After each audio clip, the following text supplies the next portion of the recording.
Hello everyone, welcome to the Hue Living Room. My apologies, we are running a bit late, but you know, the wonderful world of technology always catches up to us. But we are here, and we're going to have an incredible conversation.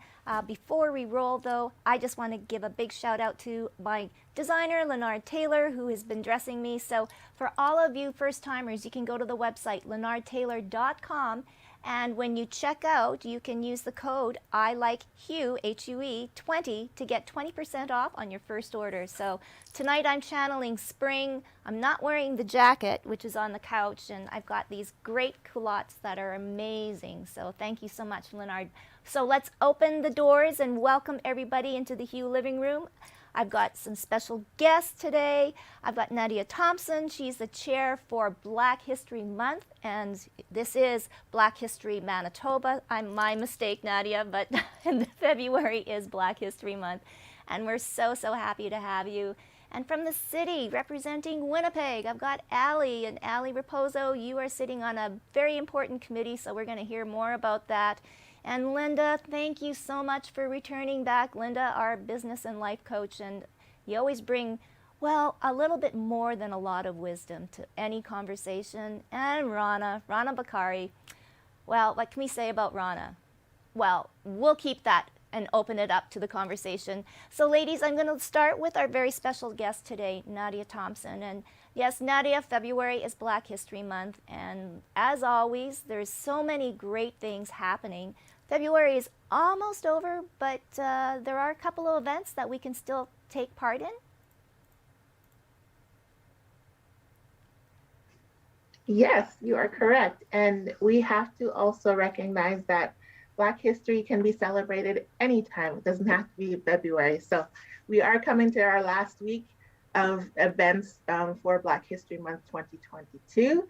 But we've got a lot of things going. Once we start opening up and getting back into the rhythm of things, we are going to be able to do some of those programming that we weren't able to do in February. So we're very excited for that. Oh, okay, so fill us in on the last couple of events. I know February 28th will be a big day for you too. Yeah. So this week we have, our two last events officially are our cooking class, which is a virtual cooking class that we have. We used to do it in person and we weren't able to do it for the last couple of years, but we are so excited to have Chef Rob Thomas join us this year for a fantastic meal that he's going to prepare live for everyone to see. And then we have our young people who are going to be getting us involved in a term that I wasn't really very familiar with. It's tokenism, and they're going to be doing their youth debate and research challenge on Saturday, and that is their topic. This is a youth-led event, and they have worked really hard to produce a great show for us with their debate, and I encourage everybody to join and support them, and that's on Saturday. But you can get all that information on our website. It's bhmwinnipeg.com, and you can sign up for both of those events there as well. Okay, so you'd mentioned this subject that you hadn't heard about before. You said tokenism, is that correct? Correct. Okay, yes. So fill us in on what you learned about this subject. I'm still learning. That's the one great thing about working with young people. I am literally still learning every day something new and something exciting. So it's a practice of making making efforts to do and have people represented just by the way that they look, or the way that their social status is, or just a small number underrepresented groups in order to show appearance. So they have been helping me understand exactly what that means, and their topic is tokenism an acceptable form of representation? So they picked the topic, and they decided their groups are going to go for or against that statement. Wow, I mean, and it is so wonderful that you're having the young people have a voice and partaking, taking part in all of this too as well, right, Nadia? It is, and they are like their future. I know it sounds cheesy, but it's 100% true. They are basically taking up the torch. They're leading the way. They're very vocal about their wants and needs. And when we're talking about current situations in the world, they're very encouraging as to how positive we have to look forward to what's going to happen to us as a people and us as a nation. So it's very exciting, and it's great to see these young people being very active in their communities. Oh, and I guess too, what has happened not only here where we live, but around the world, right? In light of what's happened in the last couple of years, besides the pandemic and Black Lives Matters, of course, has really, made a big difference in an awareness for all of us. And so, Ali, I'm going to bring you into the conversation too as well. I saw you smile on the word tokenism.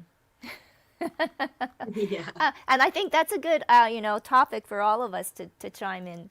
Yes, so let's hear about not only tokenism and how you feel about it, but also how it pertains to your position with the city now. For sure. I didn't know about that, Nadia. So that caught me there for sure. When I did my bachelor's degree, I had a major in women's and gender studies. So it was a big theme that we kind of looked at, and a lot of it was kind of around more so gendered or sexuality. And I know for a big thing lately, and this can kind of go into any workforce, but a lot of places with workforces have to have a quota that they reach, if you will. And the quota is 75%, and these are just numbers I'm throwing out here, but just we'll say 75% people of color, 75% people who identify as queer. And this is kind of in our workforce, right? And this is anywhere. It doesn't really need to just be a visual representation, but just so we can have it in our check boxes too. So it's definitely something that's really controversial in my eyes, and it's controversial, and it's a really neat spin that they're doing on it that I'm really excited to hear more about that, Nadia. But something that I know that the city has been working on and that we've been really kind of wanting to focus on is making sure that people are able to self-identify and do click those boxes and check boxes off, but doing so with dignity, doing so that they're not doing it to meet that quota at the workplace, to be the person of color that's at the front. And I've worked in a few areas in the not-for-profit world before coming into municipal politics, and I've seen it firsthand where we want to have a person of color working the front desk, or we want to have a visibly queer individual with their pride stuff everywhere, working at the front door, or making something like that, just so we're showing that representation. And it can be very toxic. It's very, very toxic, and it's a mainstream toxic that I've really kind of tackled into these days. And so I'm really interested to hear more about how this works. But yeah, the tokenism is definitely something that happens in all areas of workforce, politics, not in public administration too. Oh, so let's continue on with this conversation. Rana, you've been nodding your head and going, uh-huh, uh-huh. So I'm sure you've got some comments on this too as well. Yeah, and again, Nadia, I really am looking forward to seeing the pros and the cons and how they actually debate some positive aspects. And for me, just personally, I can see where an argument can be made where there would be where someone may say, okay, well, it's an in, right? Like they would not have had this opportunity had it not be for blah, blah, blah, blah, blah. But the issue with that argument is that it doesn't actually get to the root of the issue. And the root of the issue are these systemic barriers that are presented in all of these organizations and institutions, so someone would not have the equal opportunity for the same position had it not been for that checkbox. And that's where the issue lies for me personally. And the second thing about tokenism, I've been a token, very publicly, I've been a token, and it is toxic. It's damaging. It's emotionally and really spiritually damaging to the person who's being put up at this pedestal, on this pedestal to be the poster child of everything. For my instance, let's just use an example, for everything that is brown, for everything that is, a certain kind of Muslim. Like there are things that it doesn't, I think the best way to describe it is perhaps that it's not sincere. It's not a sincere action. What it is, we have to look the part as if we're being inclusive. And so we're going to put together these very, very paper policies. In my opinion, the opposite of tokenism, or the benefit of something that wouldn't be tokenism, is, yes, having people of color, for instance, in these places of these positions, for whatever they may be.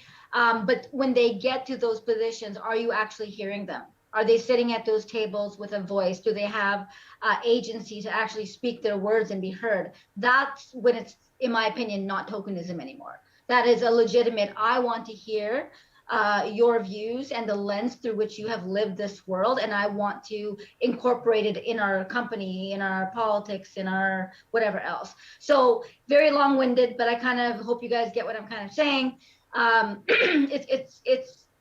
It's a very topical, it's a very important issue, it's a very deep issue, but it's quite topical because tokenism is a result of something much deeper that hasn't been resolved, and it's those systemic barriers.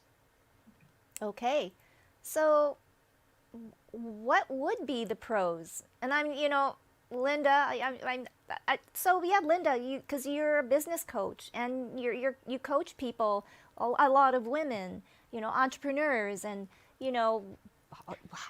what does my staff look like? Who do I employ? And as a entrepreneur, it can be quite daunting, I think.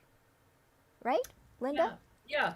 And this is a very important conversation. And Rana, I'll build on what you were saying as well, and Nadia and Ali, is that really the example you were giving, Rana, about the table, when you look at the systemic barriers, you have to ask who is inviting you to the table.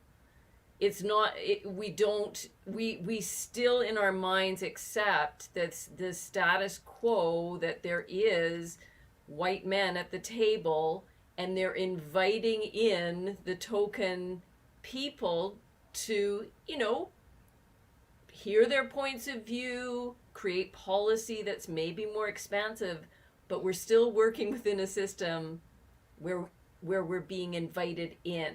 We're not the decision makers.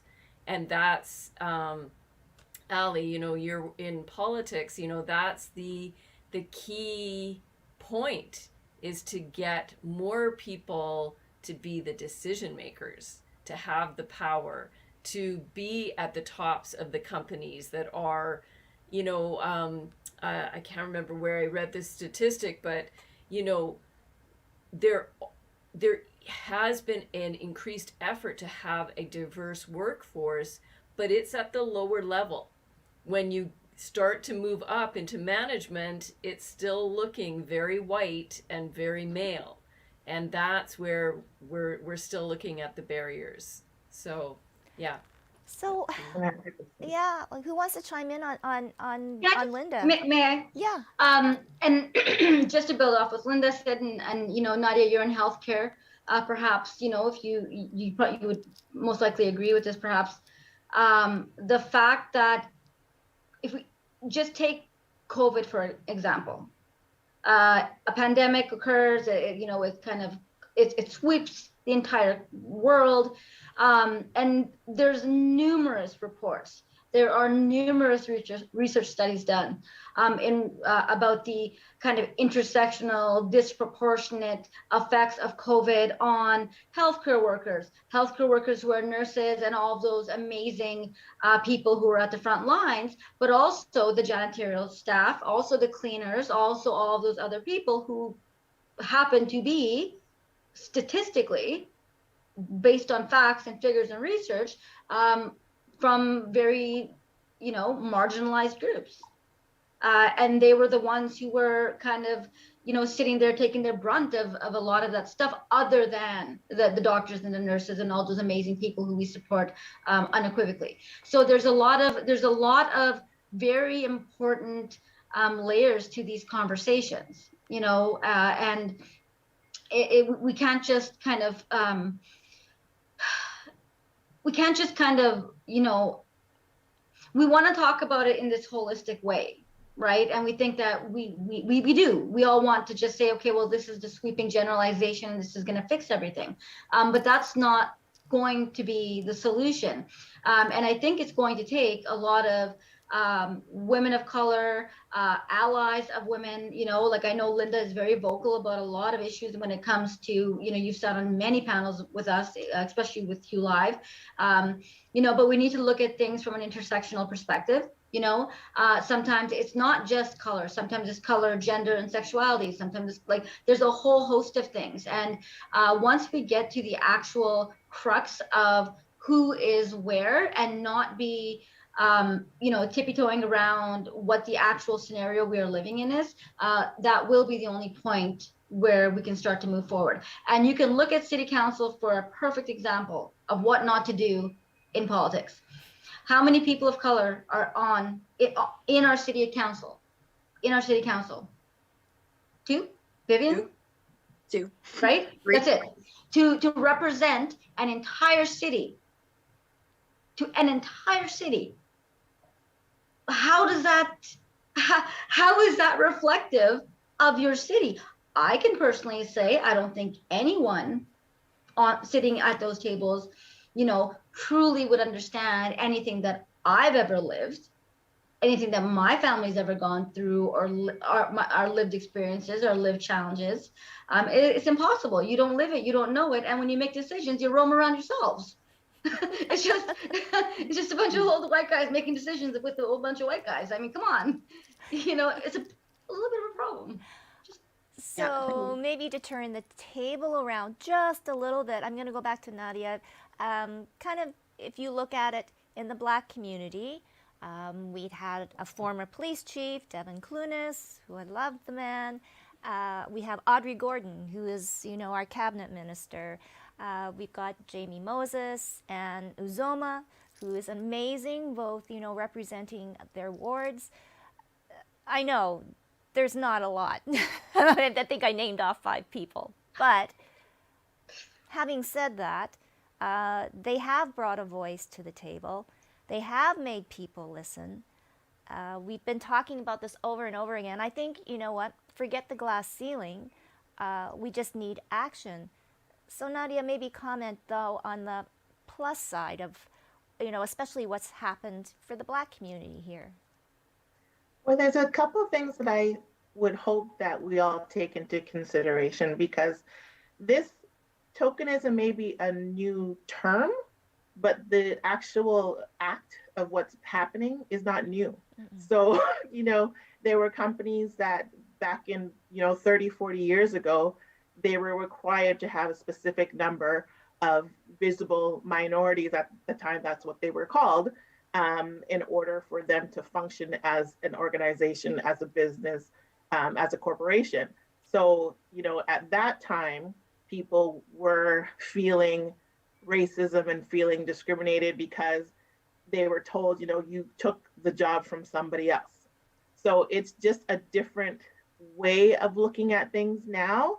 So it's not a new conversation. It's not a new argument, but it's something that some people could definitely say, hey, I wouldn't have been in the position that I am in if it wasn't for this. Or they may say, I got in maybe that way, but I had to work very hard at what I did, and I have to work extra hard because of who I am or how I got into that position.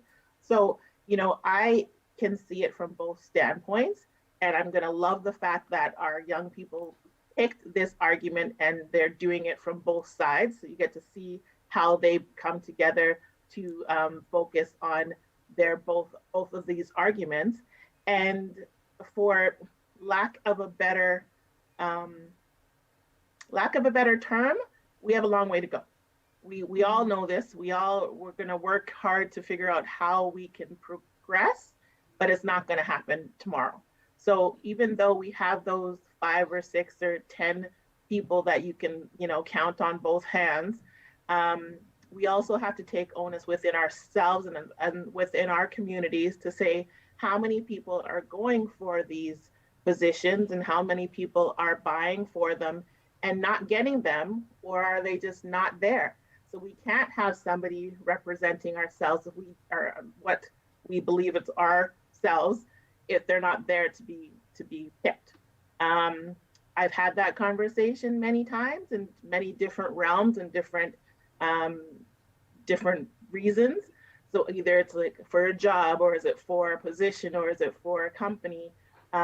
We have to look at those things too.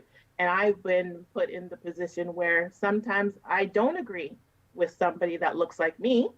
So should I just vote for them, or, encourage them or accept them just because they look like me? To me personally, I don't. I don't look at that, and that is not my main factor. So there's all different reasons and different aspects and different avenues that you can look at certain things.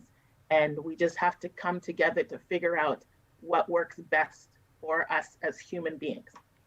Oh, very well put. And it kind of takes me now, it's a nice segue because we'll get everybody involved again. Nadia, you also sit on another committee with Stuart Murray, and I've had Stuart Murray on the show too as well, and he's a big proponent for human rights. And human rights is a hot topic, I guess, so to speak, because everything connects back to human rights. And all of this, what we've been talking about, tokenism and racism and whatever, it goes back to the basics of what are our human rights. And I'll come back to Nadia because I want you to talk more about this other committee that you sit on and the hopes and dreams of what we can be. But Ali, I'm going to come back to you now with your involvement with the city, and you do sit on a committee for human rights, correct? Mm-hmm. Yeah, I'm actually the coordinator for the Human Rights Committee of Council, so I'm very lucky I get to work directly with Nadia, and she is actually the chair of one of our subcommittees, which is the Equity Diversity Subcommittee. So yeah, it's human rights is a big buzzword right now, as I'm sure everybody knows. I think right now more than ever is a really critical point for people to learn what their basic human rights are. I think that because it's become such a buzzword, it's politicized. It's almost used sometimes in a marketing gimmick too, as well. And I think that people kind of lose sight of what their actual basic human rights are. And for me, more than ever this year, I've learned just that. I sat down and I said, well, I need to be able to sit down and take a look at the fundamentals, because I think we get all kind of pushed away from that a little bit too much, especially within the pandemic for a little bit and the last couple years within the pandemic. So I think like right now, people need to be having these discussions, a discussion that we just had as well, having the people at the top in the areas, and Linda said it as well, people that are the decision makers. I've been having so many conversations lately surrounding how we can get, people that we want to see making these decisions. And it all comes down to having a really good understanding of what our basic human rights are. And I think that people don't, and I think you find a lot more confidence. I found a lot more confidence in myself as an individual, as an advocate, as somebody who can speak, when I had a really good grasp of what basic human rights are. They're not some big kind of thing out in the sky that we can reach out and grasp for if we're in a hot situation or if we're in a sticky situation, but they are something that we can put our path on, and there's something that we can truly work with.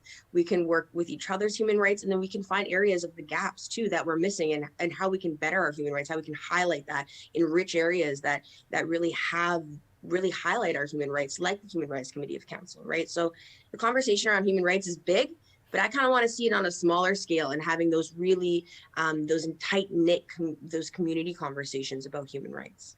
Okay, so this might be a dumb question. So what are our basic human rights? Or is that just a long, long question? Ali? What? the way that I answer it is, I look at human rights, and when people ask me a question like that, it's definitely a long answer, and we're not going to get it tonight, but I'll tell you that. But the way that I look at it is, what is our fundamental way of living? What do we need in order to live? So we need water, we need clean water, we need access to food, we need, it kind of comes down to the basics of respect and putting everybody on an equal playing field. And that's the way that I look at human rights, always have, always will.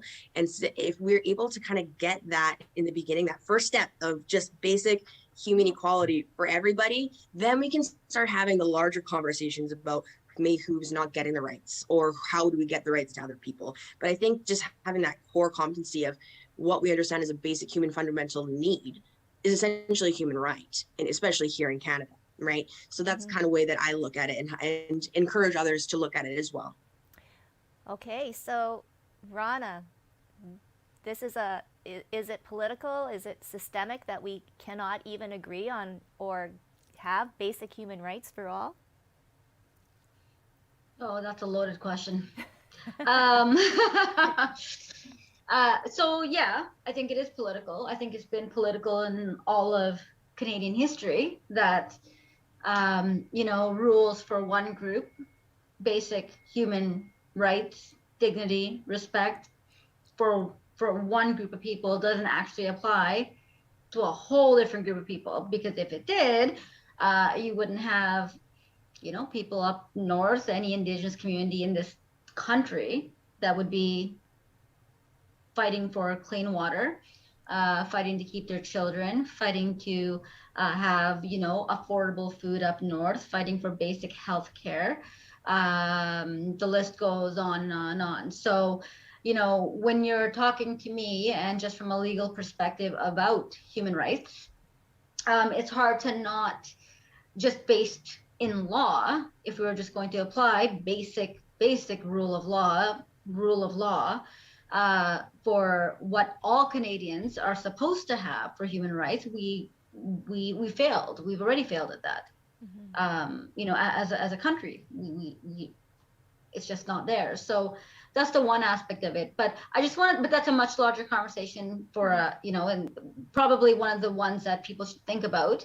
When we're talking about human rights, first and foremost, do human rights apply to everyone, or is it just a right when yours is being taken away? And I'll use vaccinated versus unvaccinated as an example right now.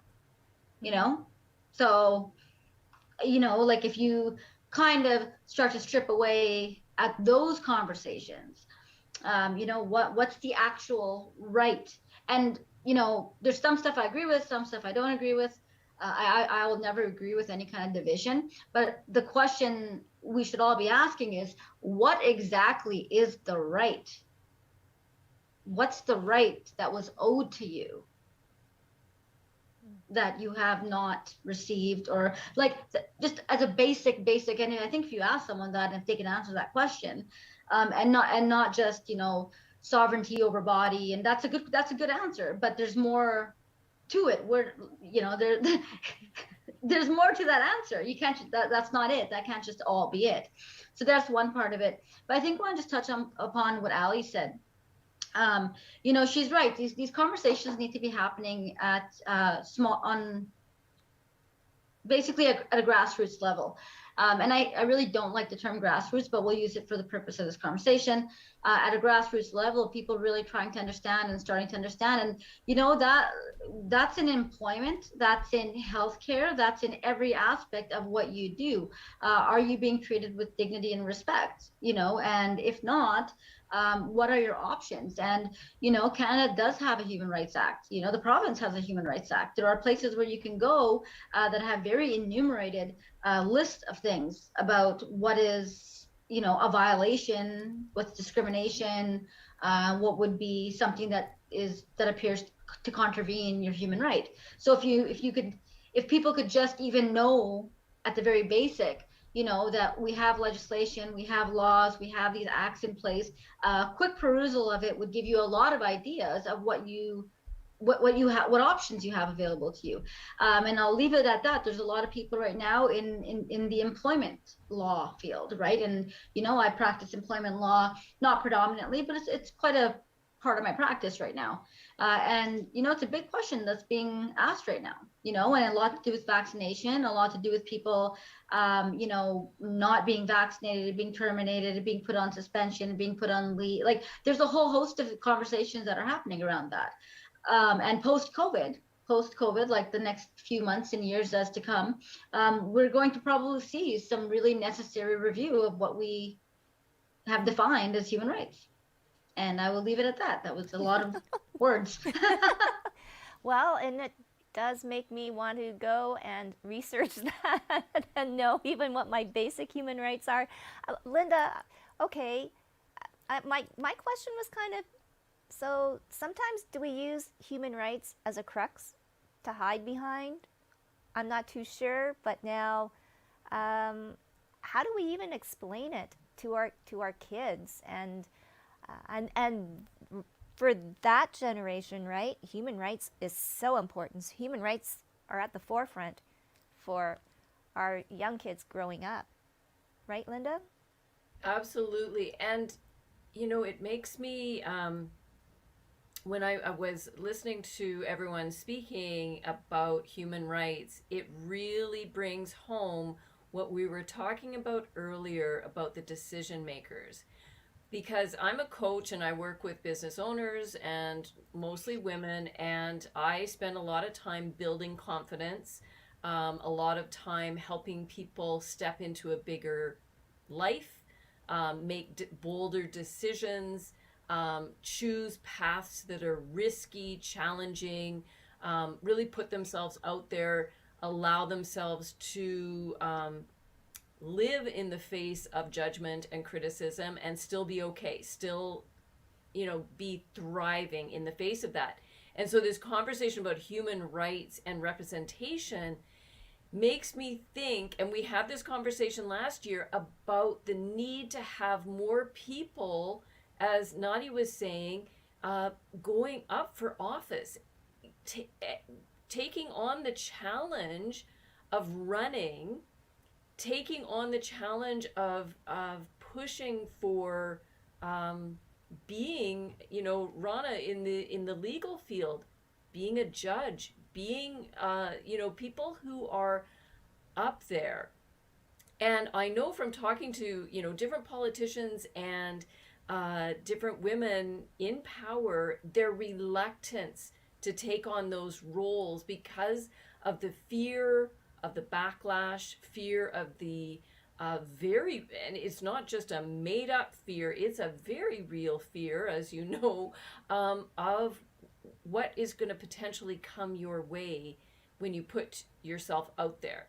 And so that's just what I was thinking about when we're talking about human rights. We need people, obviously, to be champions for human rights, for fighting for justice, and we need, to answer your question, to have the youth going into the legal profession, going into business, having their eye on the big game, so that they can choose those fields. Even though it's hard, they can choose those fields. And I have two daughters, and I'm always encouraging them to take chances, get uncomfortable. And that's what I work with my clients too. It's not just about trying to be comfortable. It's putting yourself and leaning into that discomfort to play a bigger game. Yes, being comfortable, being uncomfortable, I guess is that saying. So Nadia, let's just in closing talk about, I guess, the future and the hope. And this brings me to the City of Human Rights for Education. I believe that's it, CORE. I may have had that a little bit wrong, but Stuart Murray is spearheading that, and you also sit on that committee too as well. And I guess the biggest goal is to create Winnipeg to become the Geneva of human rights and education. And that would be nice. It really would. I think the ladies here all have said, and everything that they've made points to the same conclusion, is that we want us to be a staple in change. So we want to make it somewhere where it has to start somewhere.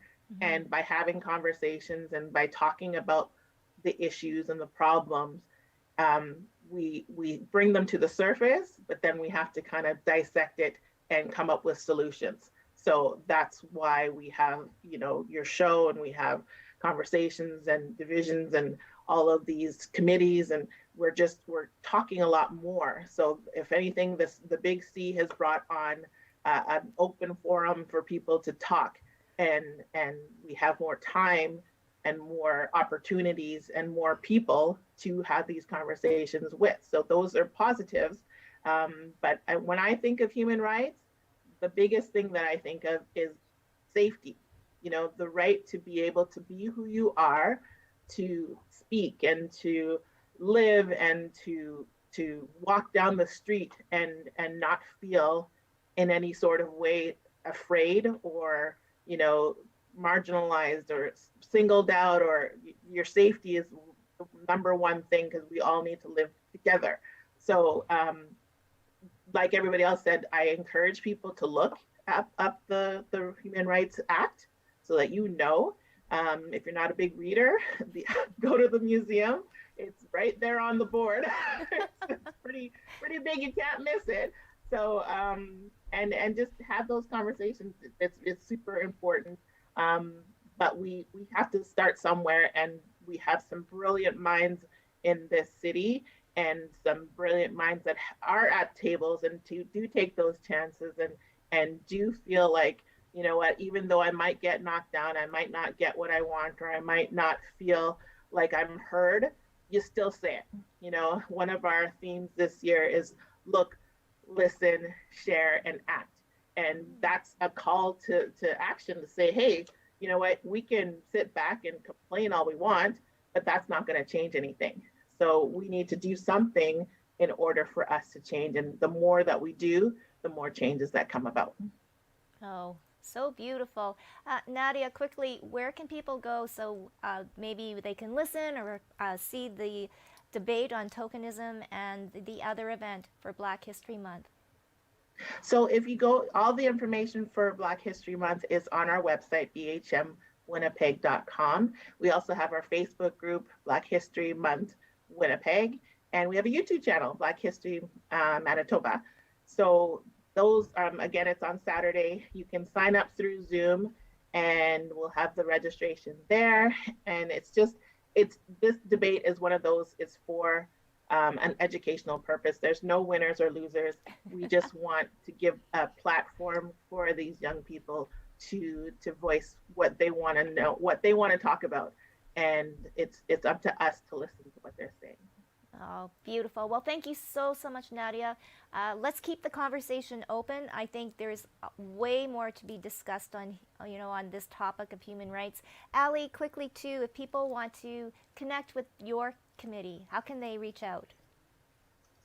Fantastic question. They can just email me directly, or they can go on the City of Winnipeg, type in Human Rights Committee of Council. It'll direct you to either myself or a city clerk.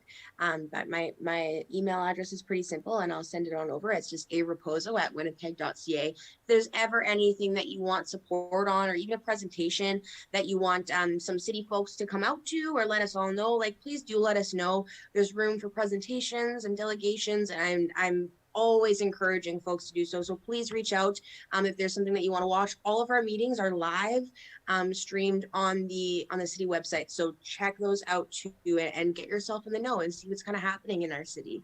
Oh, well, thank you too, Ali. And once again, Linda, thank you so much. And Rana, always a pleasure. And you know what? I think, yeah, let's keep this going. And maybe it's a good question for all of you out there. Maybe check up and review what your basic human rights are, and educate others too as well.